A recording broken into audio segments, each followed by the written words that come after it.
Salut tout le monde, j'espère que vous allez bien. On se retrouve aujourd'hui pour la rotation make-up mensuelle. On va tout d'abord parler des produits que j'ai terminés. Je vais refaire un point rapide sur la précédente rotation parce que j'ai quelque chose à dire. Et je vais vous montrer la nouvelle rotation. Je vais pas vous montrer l'avancée du Project Pan parce que sur pas mal de produits il n'y a pas eu de changement, je ne les ai pas terminés. Donc ils vont quand même rester. Si vous voulez voir tous les produits que je souhaite terminer, rendez-vous dans la précédente rotation que je vous mets juste ici. Et voilà, sinon c'est tout, on va pouvoir démarrer.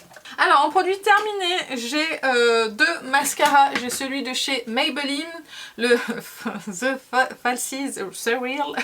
J'arrive pas à le dire, waterproof, qui donne du volume que j'aime beaucoup. Alors je l'aime pas en tant que courbe parce qu'il courbe pas vraiment, il tient pas vraiment la courbure sur moi. Par contre il apporte pas mal de volume que j'aime beaucoup, donc je suis susceptible de le racheter d'ici voilà, d'ici que j'ai fini en fait celui-ci qui le remplace en ce moment. C'est le Thrill Seekers Wonder Volume de chez Rimmel en waterproof. Donc voilà, celui-ci je le mets en deuxième couche comme je faisais avec celui-ci.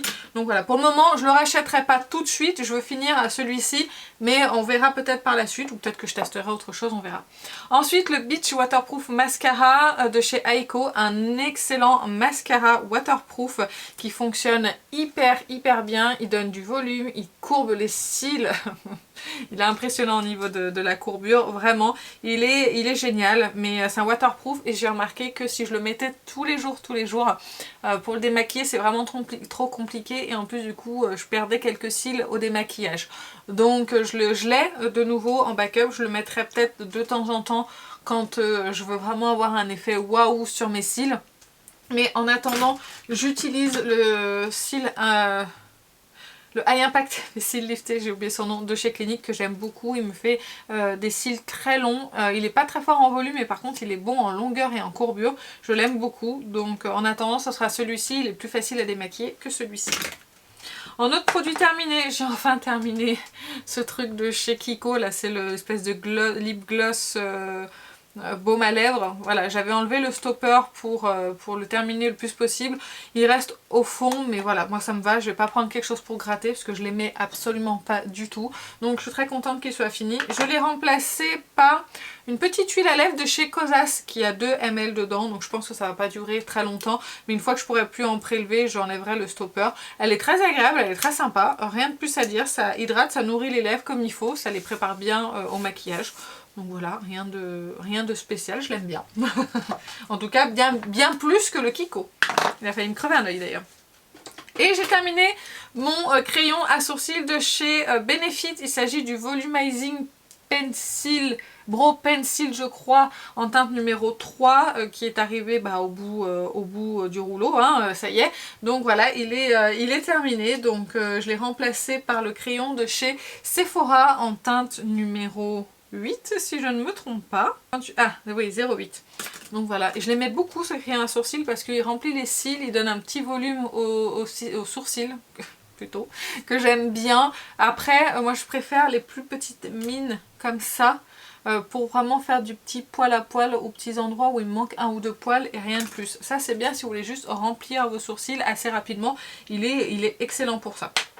Donc j'ai déjà 4 produits terminés pour ce début d'année que je vais ranger juste ici. Et j'ai un produit qui s'est périmé, c'est l'anti-cerne de chez Milk Makeup que j'avais ouvert en octobre 2022. Donc ça faisait plus d'1 an qu'il était ouvert, il s'est déphasé et il sent hyper mauvais. Mais vraiment, ça sent très fort. Donc je l'avais bien utilisé, je l'avais utilisé 2 mois complets, donc il est arrivé à la moitié, ce qui est déjà pas mal parce que c'est une grosse contenance de 10 ml ou quelque chose comme ça. Donc c'est un excellent anti-cerne que j'aime beaucoup. Il n'est pas haute couvrance, il est couvrant je dirais à peu près moyenne, voire moyenne moins, mais il était très joli, il n'est pas dans les plis, il se comportait bien poudré, il asséchait pas mon contour de l'œil. Donc vraiment un excellent anti-cerne. Je le rachèterai pas parce que j'ai trop d'anti-cerne. Et qu'il y a toujours des sorties, et que c'est très agaçant d'ailleurs. Et voilà, pour le moment je ne le rachèterai pas, peut-être un jour on verra, mais en tout cas sur moi c'était un très bon anti-cerne. Allez, maintenant on passe à l'ancienne rotation. Donc j'avais mis 4 fards à paupières de chez R.E.M. Beauty. Alors, il y en a 2 que j'aime et 2 que j'aime pas. Je vais commencer par celui-ci, qui est la teinte Lab Coat, le seul problème que je lui reproche, c'est un peu comme Fembot, mais Fembot j'arrive à m'en sortir. Je trouve qu'il est, alors je pense que vous pouvez le voir, je trouve qu'en fait il est fuyant. Vous voyez déjà quand on remue dans le pot, je trouve qu'il est gras et j'aime pas la texture et j'ai du mal à l'appliquer correctement sur ma paupière, j'ai du mal à le rendre complètement homogène sur ma paupière. Bref, je n'ai pas du tout aimé utiliser cette teinte. Je trouve qu'il n'est pas déjà dans le bon contenant. Il faudrait un petit pot pour qu'on puisse le prélever directement au pinceau ou au doigt dedans. Parce que c'est difficile de sortir déjà du produit dedans. Et je trouve vraiment très gras. Donc celui-ci, je vais m'en séparer. Je vais le mettre dans mes ventres parce que vraiment, je n'y arrive pas. J'ai pas du tout aimé me maquiller avec. C'était compliqué. Je vous dis, j'avais des trous, ça fuyait, c'était gras. Enfin bref, j'ai pas du tout apprécié. L'autre teinte que je n'ai pas aimée, c'est celle-ci. C'est la Nerd. Celle-ci, alors elle est jolie, mais en fait le problème c'est qu'elle a pas de... Elle est pas assez lumineuse. Je sais pas si vous pourrez voir la différence entre ces deux teintes là. Je sais pas si vous voyez comme celle-ci elle est plus lumineuse que celle-ci. Et en fait celui-ci du coup il met l'emphase sur la texture de ma paupière, sur, voilà, sur les petites rides, sur les petits plis, etc. Et du coup c'est pas très joli, j'ai pas vraiment aimé le mettre.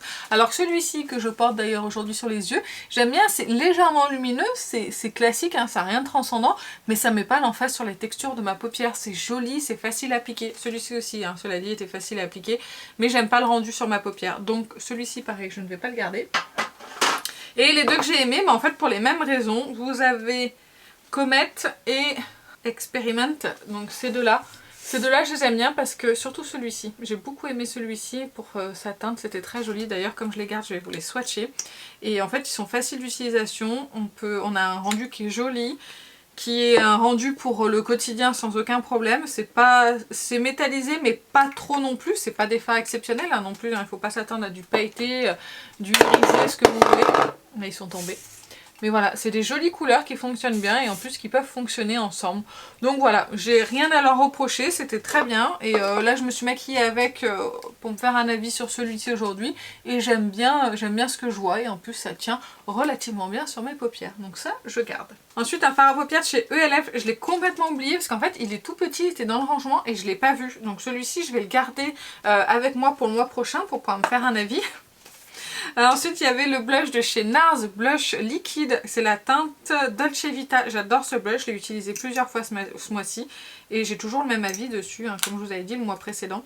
Un excellent blush qui est pigmenté juste ce qu'il faut pour moi, qui s'applique bien très facilement, très rapidement et la teinte est très très belle, donc vraiment excellent produit. J'ai utilisé le Beauty Light Wand Highlighter de chez... comment elle s'appelle ? Charlotte Tilbury, je l'ai bien aimé, il est très joli, il est fondant, il est naturel, c'est tout ce que j'aime. Bon, j'ai du mal à l'ouvrir, allez savoir pourquoi. Et je l'ai bien aimé, donc j'ai bien envie de le garder en fait ce mois-ci dans ma rotation. Il est ici. Je ne vais pas prétendre le terminer, mais c'est le genre d'highlighter que j'aime bien. En plus ça met pas l'emphase sur la texture de peau comme c'est de la crème. Non franchement je l'aime bien, je vais le garder avec moi. Ensuite j'ai testé le blush de chez Physician Formula, le Butter Blush en teinte Copacabana. Excusez-moi, je vais me shooter à l'odeur. Regardez comme c'est beau. C'est magnifique. Il est super joli, il est bien pigmenté, juste ce qu'il faut. C'est le genre de teinte que j'adore. Il se fond bien à la peau. Il est un peu dans le même genre que le RMS Beauty. Le RMS Beauty est juste un petit peu plus... franchement... non mais en swatch, on voit pas trop la différence. Il est peut-être un petit peu plus orangé le... comment il s'appelle ? Le Physician Formula que celui-ci, mais c'est tout. Excusez-moi pour le bruit, je ferme mon volet parce que sinon après on me voit de l'extérieur et ça me dérange puisque la nuit est en train de tomber, il est 17h30. Donc du coup je vous disais que c'est des blushs qui sont vraiment excellents, c'est des blushs assez neutres je trouve, mais qui réchauffent quand même le teint et ça va avec tout. Donc franchement deux très belles découvertes que ce sont ces blushs là. Et le Crystal Slipper, je suis vraiment... j'ai vraiment pas envie de le ranger, hein. D'ailleurs je le nettoie quand même un petit peu parce qu'il la ramasse le pauvre, mais j'ai pas envie de le ranger, mais il le faut parce que j'ai plein de blushs à tester et s'il reste avec moi, bah, solution de facilité, je le mets. Donc du coup je vais le ranger malgré moi, malgré que je l'aime beaucoup et j'adore sa teinte. Pareil pour celui-ci, je l'aime beaucoup, mais il faut que je teste d'autres produits.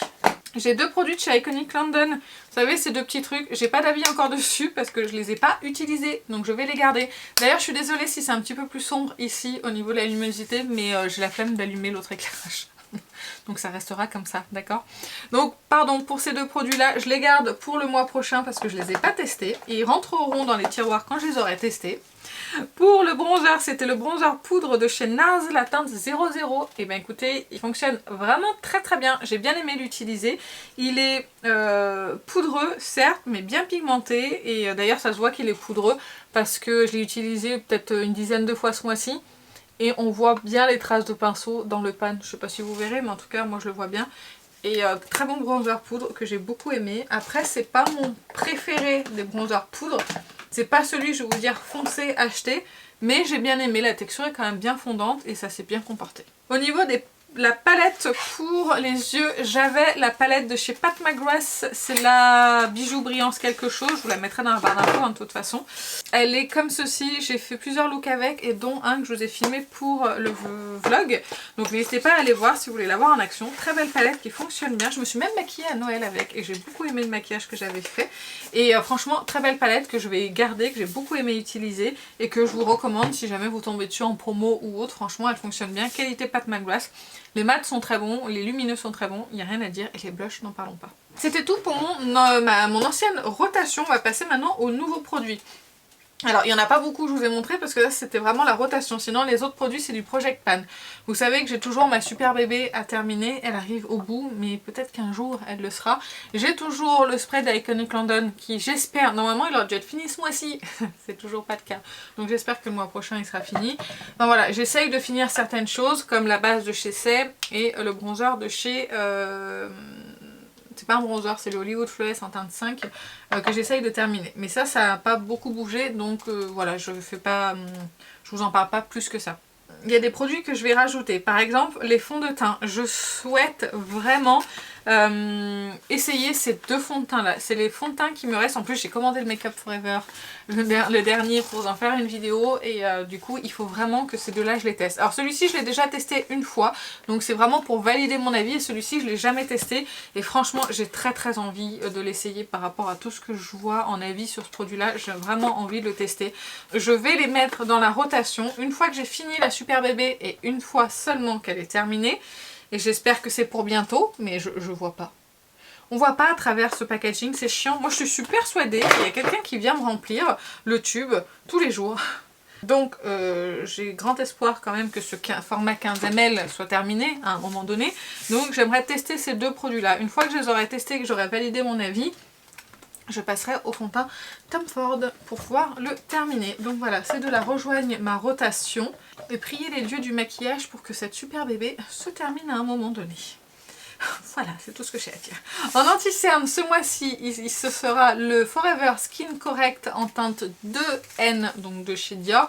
C'est pas la dernière version, hein. Celle-ci c'est la première version, je l'aimais pas, et puis je l'ai réutilisée, je me suis dit tiens, c'est sympa.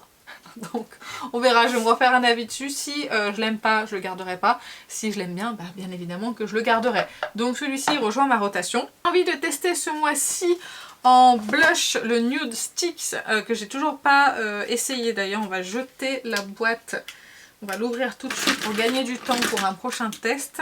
Donc voilà, c'est un blush en stick. Je l'ai même pas swatché. Attendez, je vais le swatcher quand même. Ouh, c'est fondant, c'est joli cette teinte, dis donc, et c'est bien fondant, mais je suis pas sûre qu'appliquer sur le teint, ça déplace pas un petit peu la matière. Bon, écoutez, je testerai et on verra ce que ça donne. Donc, c'est le Nude Stick en teinte Pink Ice, donc il va rejoindre ma rotation pour ce mois-ci. Je rajoute, on parlera des palettes en dernier, je rajoute dans ma rotation le bronzer de chez By Mario parce que je l'ai testé qu'une seule fois et c'est le bronzer crème en teinte light medium et j'aimerais le retester encore quelques fois pour vraiment me faire un avis définitif sur ce produit là. En bronzer poudre, je rajoute le Kosas que je n'ai pas utilisé encore alors qu'il a l'air mais tellement beau celui-ci. Après t'as pas envie que je tourne a priori. C'est la teinte Wave, c'est le light bronze, c'est le The Sun Glow, le nom du bronzer. Le packaging est très joli, j'aime beaucoup. Là, il se présente comme ceci. C'est une teinte claire, certes, c'est lumineux aussi. Et on verra ce que ça donne. Peut-être par-dessus un bronzer. J'aime bien cette teinte, elle est un petit peu rosée pêche, j'ai l'impression. c'est joli. Donc j'ai hâte de l'utiliser et on verra ce que ça donne. Mais il faut vraiment que j'avance dans mes tests de produits. Vous allez voir en palette, j'ai chargé ce mois-ci. Hein. Ah je vous dis, il faut que ça avance. Hein. Si ça avance pas, après c'est chiant. Donc là il faut que ça avance au niveau des tests. Il faut que je teste tout ça. Blush, j'ai mis un seul blush comme ça en solo. Parce que j'ai mis une palette, donc vous allez voir après. Donc c'est celui de chez Natasha Denona, c'est le My Mini Dream Glow Blush. Si vous voulez voir mon avis sur ce produit, je vous renvoie à la précédente vidéo qui était mes favoris et mes flops. On va passer maintenant aux palettes. Non, palette pour le teint. Je mets la Pillow Talk Beautifying Face Palette en teinte Pillow Talk Fair Medium parce que j'ai très envie de l'utiliser. Depuis que je l'ai, je ne l'ai pas réutilisée. Enfin, depuis qu'elle est sortie, je ne l'ai pas réutilisée et elle est quand même magnifique. Donc je pense que c'est le moment l'hiver pour la ressortir avec ces teintes un petit peu mauve. Faut juste les textures, mais ça donne trop envie de l'utiliser. Donc voilà, je vais la ressortir pour ce mois-ci. Et maintenant, palette pour les yeux. J'en ai sorti pas mal. J'en ai 4. Alors, j'ai la Gallon Jupiter, First Gallon on Jupiter de chez Glossgot que je vais réutiliser une fois parce que je ne l'ai pas réutilisé ce mois-ci alors que je voulais. Oh, j'ai un fard qui perd un petit peu des morceaux. Donc, je veux me faire au moins un look avec cette palette-là ce mois-ci pour vraiment la tester un petit peu plus. Et j'ai mis 3 palettes de chez Auden's Eye que j'ai acheté. Celle-ci, ça fait plus de 6 mois qu'elles sont dans mes tiroirs et je les ai toujours pas testées. Donc il le faut. Et celle-ci, c'est celle de Noël. Donc toutes les 3, elles vont passer entre mes mains ce mois-ci. Je vais quand même vous les montrer. La Stone and Rock. Juste, il y a encore le film. J'ai rien touché. J'ai même pas swatché. Bref, elle est magnifique. Il faut vraiment que je la teste. J'ai très envie. Donc allez, go le mois prochain. Je pense que si vous voulez des looks avec ces palettes là, il faudra suivre un petit peu mes vlogs parce que je vais pas en faire, peut-être pas toutes les semaines, je sais pas. Je vous ai dit, les vlogs c'est un petit peu aléatoire, c'est quand j'ai le temps, donc vous les verrez sûrement dans les vlogs. Là on a la Jewels and Gem palette, magnifique aussi, magnifique. Voilà, là il y a des fards duochrome dedans, ça donne très envie. J'ai au moins minimum envie de faire 3 looks par palette. J'espère qu'ils vont pas sortir 50 000 palettes ce mois-ci, sinon je suis dans le caca. Et la Snow Dream palette, toujours de Auden's Eye, c'était une sortie de Noël. Et celle-ci, pareil, pas encore utilisée et elle est sublime. Donc on se donne rendez-vous tout le long du mois de février pour tester ces palettes. Je vous ai dit 3 looks par palette, filmés ou pas, hein. Je vais aussi me maquiller en dehors des vidéos avec ces palettes là, mais il faut vraiment que je les utilise parce que ça fait trop longtemps qu'elles sont là et ça fait trop longtemps qu'elles attendent leur tour et j'ai encore beaucoup de palettes. J'ai pas envie de compter parce que ça me fait peur, mais j'ai encore énormément de palettes à tester. Ouais, quand même. Enfin bref, écoutez, ça y est, je vous ai montré toute ma rotation. J'espère que ça vous a plu. Si vous voulez voir tout ça en action, encore une fois, rendez-vous dans mes vlogs sur le mois de février. Et puis on se donne rendez-vous le mois prochain pour faire le bilan de tout ça, savoir ce que j'ai utilisé. Et vraiment, on prie très fort pour que ça soit terminé, ok? Allez, je vous fais plein d'énormes bisous et je vous dis à très bientôt. Salut!